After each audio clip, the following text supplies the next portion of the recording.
Hey, I'm Fiddlerman, and I want to show you the Core10 Academy violin.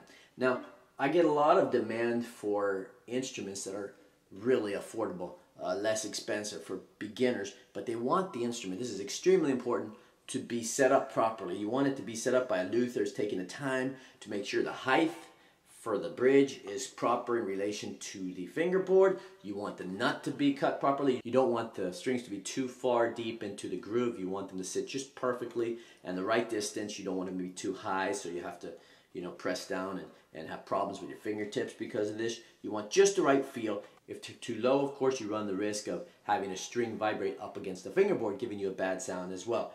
The sound post, for example, is the heart and soul of the violin. It's what carries the vibrations from one side to the other of the violin, and if it's not completely flush, both the top and the bottom, and in the right spot, it shouldn't be too far from the foot of the bridge. It should be right behind the foot of the bridge, anywhere from, say, 3/16 or even right up against it. But usually right up against it, you run the risk of dampening the vibrations too much. So let's say 2/16 to up to maybe 3/4/16. Maybe not quite as much as 4/16, but you experiment, you move the sound post a little behind, a little in front, and the length of the sound post is extremely important too. If it's too long, you have too much tension on the violin, it won't vibrate down here. It'll be holding it too hard to get a good vibration. If it's too thick, it's the same problem. If it's too thin, then you don't have enough vibrations.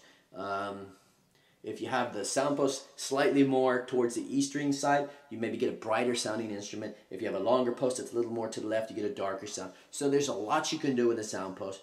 And this is just a little example to show you how important it is that you buy an instrument from a luthier or a company that assures you that they're set up properly.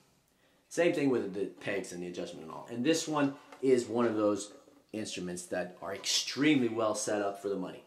And they come equipped, the Academy Core10, unless you order something different, they come equipped with steel core strings, the Prelude strings from D'Addario. It's a good quality steel core string, but it still has that steel core sound.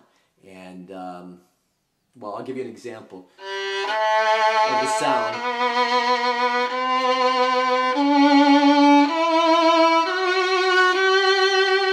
As you can hear, it's a very strong sound, but it has it doesn't have quite the warmth that you have from a Prelude.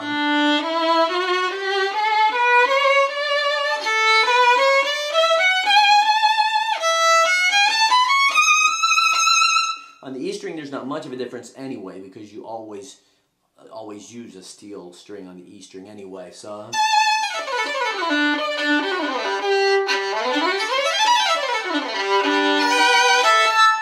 Here comes a little bit of time to say goodbye.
Anyway,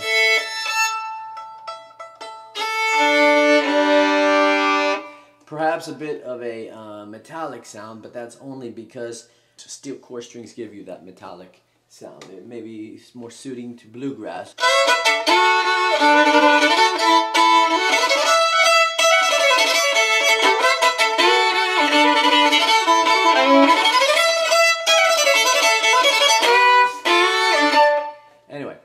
Core10 Academy Violin, and you can get it at fiddlershop.com.